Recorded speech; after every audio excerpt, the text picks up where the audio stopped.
I was a tomboy when I was younger. Okay. Bike rides, playing out with boys. I didn't play out with girls. Okay. That wasn't my thing. Just, I wouldn't say I was on badness, but like, I used to misbehave. A lot. Because obviously the boys that I was playing out with, they was like, they wasn't bad, but it was like, it's different, innit? Yeah, it's boisterous, I was at school one day, and one of the coaches came in to do like a session, and I must have been like playing, and one of the coaches was like, "Oh, why didn't you should try out for the academy?" I was like, I'll see. I talked to mum about it, and I did go and trial. And as soon as it was like a 3-day thing, so on the first day I went, and then they must have called me like at the end and like, "We want to offer you a contract." Jeez. So I was like, obviously I was gassed. So that was when it first started. But like, I didn't really care, to be honest. I was just, because I thought I was one of them. Like, I thought I was a part of that. Yeah. I'm just like you, like. But obviously I was the only girl there. But I feel like as times have gone on now, it's becoming a lot more like all girls can play football. Normalised. But obviously back then it was like, nah, girls can't play football. Like, I don't want her on my team. So, and obviously like, when they see that I actually could play football. They kind of did want you in their team. Yeah, you can't go on my team now. No.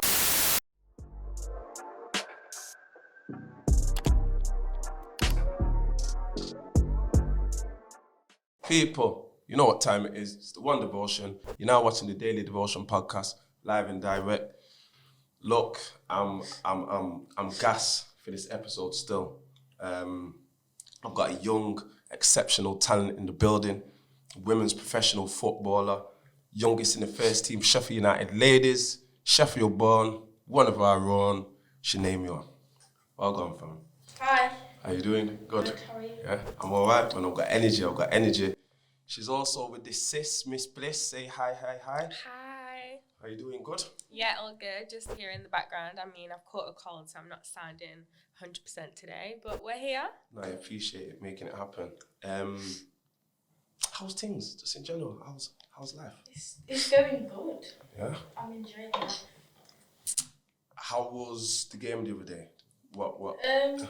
We lost, so it wasn't the greatest, but I was just happy that I got on. I wasn't sat on the bench the whole game. Minutes in the bank. But like, you have been starting some games as well. What's the atmosphere like, obviously, in the ground? We come to watch games and stuff, but as a player on the pitch, what is that 12th man like kind of feeling? Obviously I get nervous before games, like especially the first team games. I just get like I won't speak. I'm just in my own like mind. But everyone's like ready, shouting, like up on it. But I have to like, because obviously certain people handle things differently. But I have to like I have to get in my zone. Just don't talk to anyone. Just. I see that still. Is that like your mantra then? That's your process? Yeah. Okay, like other people in the dressing room are loud and chatty and playing tunes and you're just like, sure, I just need to just zone out and do my thing. And that's always worked. Like, have you always been like that, or is that more so now you with? I feel like it's more so now because it's more serious. So like, I have to proper like get in the zone. Yeah. But obviously, like when I was younger, I just wasn't that too like. I hear you still. Like, it's less of a pressurized kind of situation because obviously the fans, family, you know, the press, all of those things. As you're coming in, everybody's you know what I mean. Autograph, it's a bit like okay. It is a lot. It can be a lot. So, Miss Bliss, the big sis. Hello. How are you despite the No, I'm really good, thank you. Yeah, really, really good. Yeah? Yeah. Did you ever think, because this is mad, because growing up, we're around the same age, obviously, little sis, we're going to church and stuff. Yeah. Now, she's big and grown in a capacity. And did you ever see yourself being in this kind of space where like, yeah, coach, chill, you know, talk? Or was it always like, I'm big sis and just, no, I'm powered, I'm going to do my thing with my people? Yeah. Did you ever see yourself, you know, being so together? Honestly, I think it's only been these past couple of years that we've got like, I wouldn't say closer because I've always been close to my sister, but close as in like we can go on holiday together, like we can go to events together, you know, and I just feel like it's nice. Like we went on our first holiday, like obviously we've been on family holidays, but I took her to Ibiza for the first time this year. Yeah. So we went for my birthday.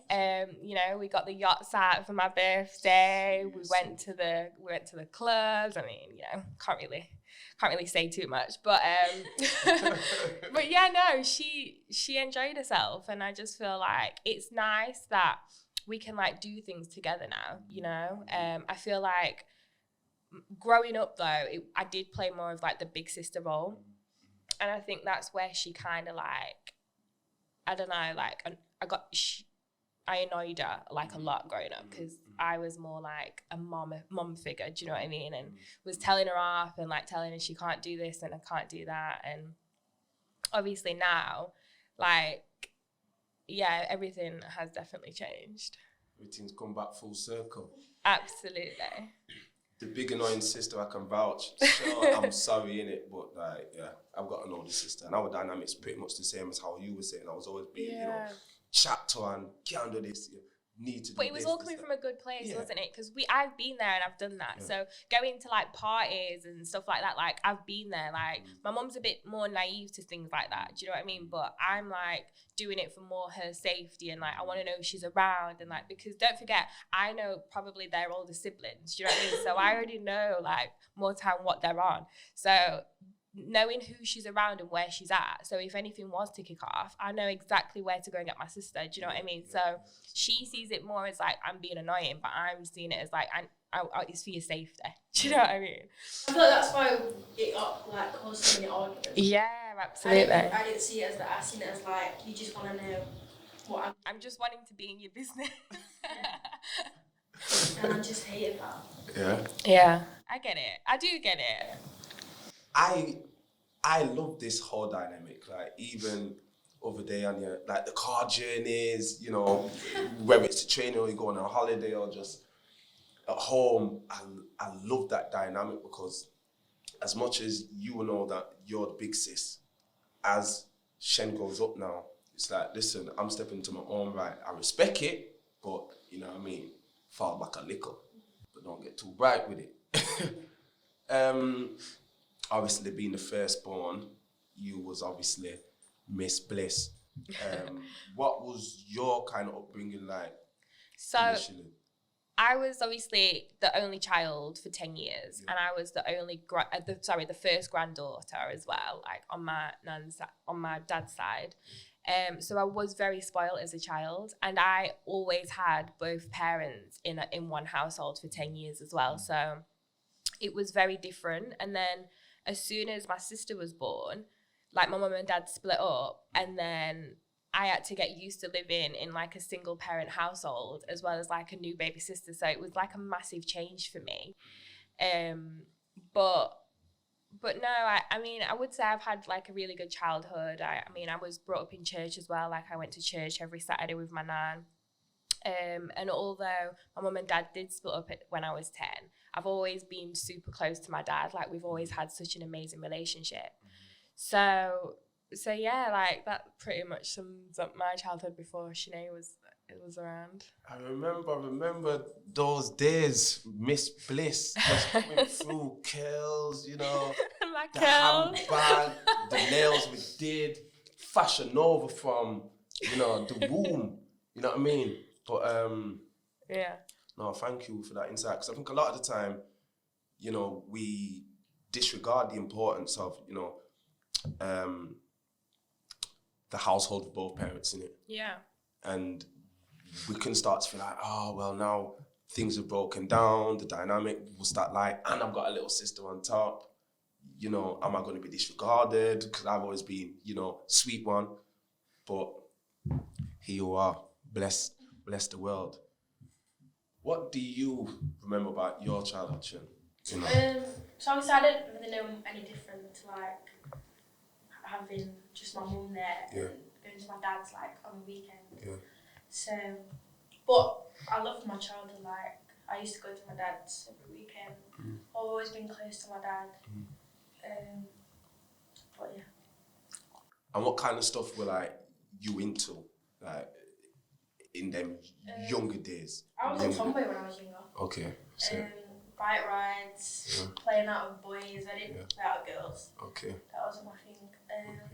Just I wouldn't say I was on badness, but like I used to misbehave a lot because obviously the boys that I was playing out with, they was like they wasn't bad, but it was like boisterous. It's different, innit? Yeah, it's boisterous, Yeah, so I feel like because when I grew up with my cousins, they was like boyish, and I think having that there brought me up to be like strong and like nobody to like mess me about, bully me. So. No, it's important. So I think like that whole kind of era of playing out is kind of lost now. We don't see a lot of kids, you know, in parks or, you know, boys or girls, or if it's predominantly boys with a girl or vice versa. We don't really see that no more, and that's important because obviously it gives you the social aspect. On that point though, do you feel as though generationally that it's different? Like we would always do knock a door on and egg people, well, you know, egg people, Karen. Not me. Well, not you, but yeah, just ramp. But now it seems like this new Gen Z don't have that, but you did have that kind of playing out space. I feel like it's sad because as generations are going on, more people are into like social media and their phones, and I just think it's sad. But obviously there is positives and negatives about that. The positives being like people can now use their social media platform to like influence, and people can see what you're doing, and they might want to do that. But obviously the negatives are like constantly on your phone. I feel like I'm one of them people, like I am on my phone always a lot. Social media all the time. It does take up a lot of your day, but I just feel like there can be positives and negatives. But it depends how much you go on your phone. If you have that like balance to know when to go on your phone and when to not go on your phone. Like if you're with your family, you don't want to be on your phone all the time because it's better to spend time and make memories with the people that you're around. Watcha! How old are you again, fam? How old are you again? 16. Look at the wisdom, you know, the insight, how she articulates herself. It's proper, you know, and that I'll attribute to obviously your upbringing, your mom, your dad, your sister, most definitely, your aunties, your grandma, your granddad, and just that environment where obviously growing up, had to kind of back yourself, not be messed around, etc., etc. Speak about being a tomboy, which most people associate tomboys with sport. So when did you actually start to, you know, exercise, being like really athletic? At what age? Probably when I started at Sheffield United, which was like, I'd say like 11, 10. That's when I fully like, obviously training 3 times a week, games, it was proper, not like grassroots football. Yeah. It was proper like serious. So were you playing grassroots before that? Yeah. For who did you play with before? Handsworth. I was there for age. I was there probably for like 6 years, 7 years. So you probably started kicking ball around 5, 6 at Handsworth. Handsworth is in Sheffield South Yorkshire District League in the FA. Handsworth at Middlewood. Them 2 teams are very much, you know, top of the tree. Yeah, they have grown so much now. Proper. So, do you remember the day when, obviously, the blades came in for you and said, "Look"? I remember that I was at school one day, and one of the coaches came in to do like a session, and I must have been like playing, and one of the coaches was like, "Oh, why don't you should try out for the academy?" I was like, I'll see. I talked to mum about it, and I did go and trial. And as soon as it was like a 3-day thing, so on the first day I went, and then they must have called me like at the end and like, "We want to offer you a contract." Jeez. So I was like, obviously I was gassed. So that was when it first started. Sis, what was that like for like you seeing her obviously in the element now, 11, getting scouted and doing her thing? Like, obviously her life would have looked completely different in a way, because training 3 times a week, doing this, doing that. What was that like for you to, I don't know, to witness, to watch? Like, how did that help her, like, her confidence or growth? You know what, it goes without saying, obviously I'm incredibly proud of like the journey, but I honestly feel like I can't remember her not playing football. Like I just feel like even from like 3, 4, like she was always been kicking a ball. Like I don't remember anything other than football when it comes to Chenè.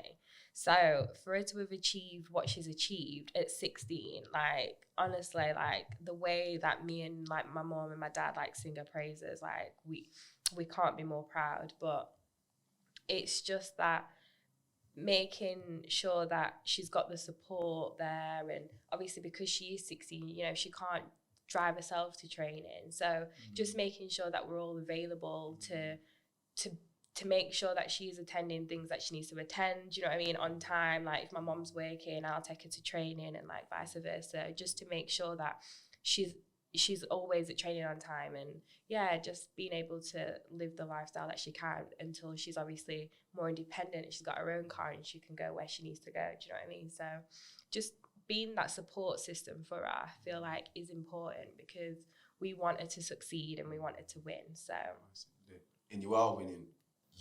Absolutely. You're winning, fam. You're winning. And support is obviously important. Obviously with anything in life, there's pressure. You're 11, 12, your friends do maybe playing out. You're obviously, you know, I've heard stories of you darking people up on the playground, like darking up the man then. Just making man on the ball, just doing different things.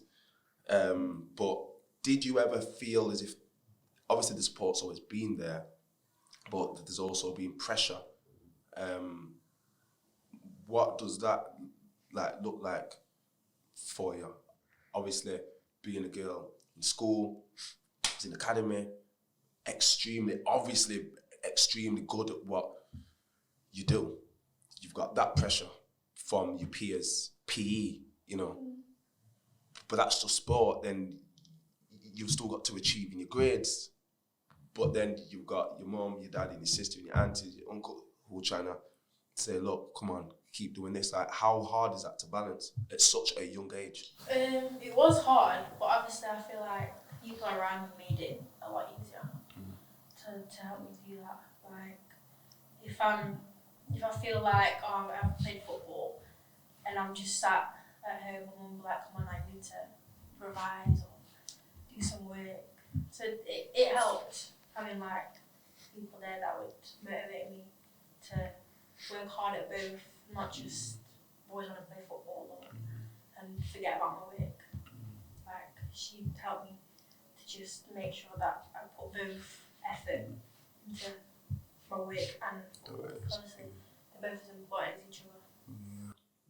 No, it's true. I know a lot of, and you will as well, we know a lot of, especially in the sports realm, we'll just devote our life to one thing because that's all we can see, which is important to almost have that tunnel vision to be like, right, this is what I'm doing. But then unfortunately for some, when that doesn't always materialize, they don't have the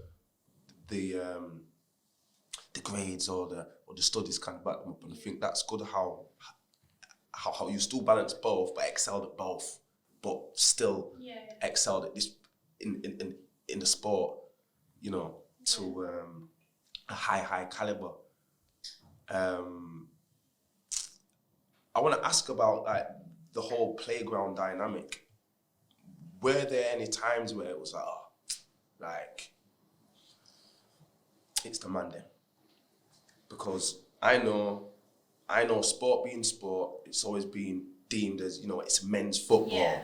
Like, were there any issues, little slide digs, elbow kind of remarks towards you? And like, how did you deal with that?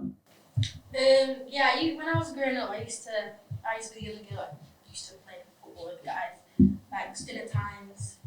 So like, if you made one of the guys, everyone would be like, whoa, like she's a girl, you can't let her do that. Yeah. But obviously it's annoying, but like, I didn't really care, to be honest. I was just, because I thought I was one of them. Like, I thought I was a part of that. Yeah, so yeah. I'm just like you, like, yeah. But obviously I was the only girl there. But I feel like as times have gone on now, it's becoming a lot more like all girls can play football. Normalised. But obviously back then it was like, nah, girls can't play football. Like, I don't want it on my team. So but obviously like when they see that I actually could play football, They kind of did want you in their team. yeah, you can go on my team now. But, yeah. No, that's sick, you know, because I do feel like, is he saying like, which is an important point, now women's football is normalised. I've always just seen it as football. Yeah. Like, I've never seen it as men's football and women's football as like boxing. It's boxing. Do you think that do you think that the Lionesses doing so well in the competition, also bringing it home, do you think that's really given a lot of respect to female sportswomen? Yeah, 100%.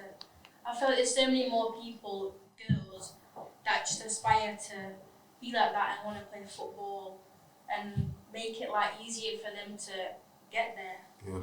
Because obviously, like, what they've achieved now, women's football, I think it's huge. It's massive, yeah. Yeah. In its levels as well. Like, I support Arsenal, so I'm gonna, Arsenal. Oh yeah, we're top of the league, innit? What? We're top of the league right now. I'm sure Arsenal is top of the league as well. Soz, just saying. But they've always had some dark players. Alex Scott, you know. Yeah, she's massive now. Like even the football like presenter. Yeah. So, Even to like commentary and stuff, it's so good to see. Unlike Match of the Day, you've got maybe Alex Scott there. You know, obviously black woman top. Do you know what I mean? It's real representation. Kelly Smith.